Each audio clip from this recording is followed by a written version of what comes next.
Let's also talk about 5G and 6G, because that is something that Jake Sullivan has also spoken about, that on the high table, when the two leaders finally meet, 5G and 6G and the critical and emerging technologies is also going to be a hot topic.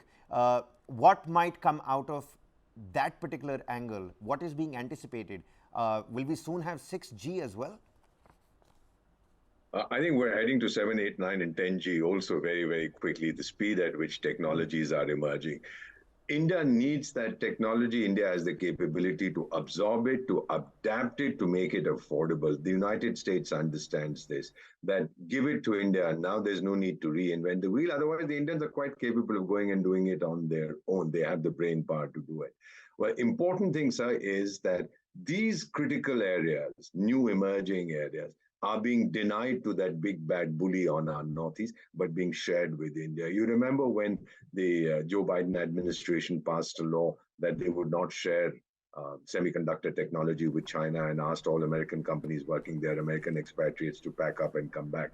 Well, the Chinese came and said, ooh, terrible fellows, you want to stymie China's progress. When the Americans said, go take a bath, and they're giving the same thing, the same companies, I'm seeing the conversations that are taking place, Ambassador Goel referred to them, that those very companies, and the fruit company, the fellow who makes phones, what's he called, Apple, one of those chaps who is looking to shift from there to India. We can say that he's going to Vietnam, he's going to Malaysia, whatever. But India is the only country, sir, and I say this very deliberately, the only country with the human resource, with the size, with the capability to be a total successor, a total replacement for China. It's not China, or don't look at India as China plus, look at India as India, period. I mean, we are there and we are there. And that I think the world now accepts. 1.4 billion people, whatever the technological capability, the rising level of education, the purchasing power, etc., huge market, all that is there. America's business is business,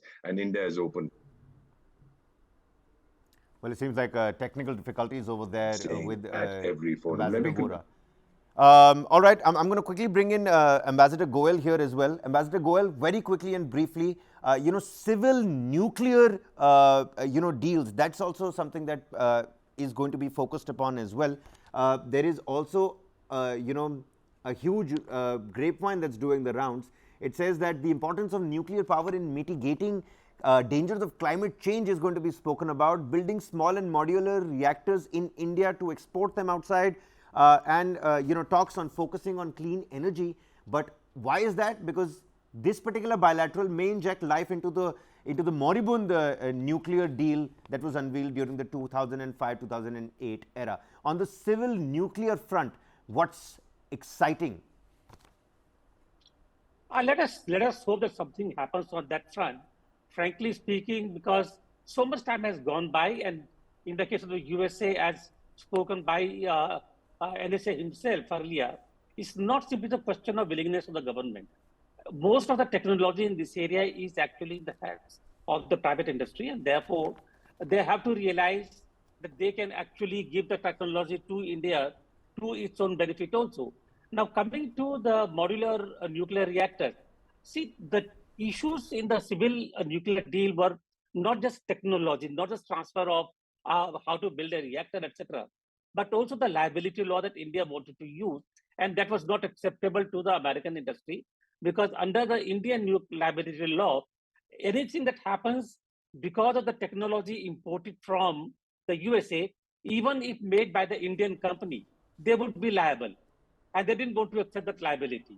Now, in the case of a modular law, which is a new technology, they will obviously work it out, see if it is beneficial to both, but it is going to be discussed like a private, commercial, and technology deal. So let us see what happens. I hope that something comes out of it, but let us see. And Kabir, just to come back to my request on the Vasudev Kutumbakam. Right, sir. So, sir, see, yes. the thing is, Vasudeva Kutumbakam. To talk about the theme is going to be talking about the G20 Summit, and I wanted to focus specifically on the Biden and Modi agenda. But sir, since you so passionately want to talk about Vasudeva Kutumbakam and the theme of this year's G20, do go on. You want to throw some light? What's your opinion on the one future, one family one world theme. Even as I say that, there's already a proper focus that's going to be laid on developing an international and a global digital infrastructure, a digital public infrastructure. That's also something that has been spoken about under the theme of Vasudhaiva Kutumbakam. All I wanted to say that when I was speaking earlier about this summit being the main platform to bring the developing countries and the developed countries together on the same attempt to basically not allow China to disrupt the current global order.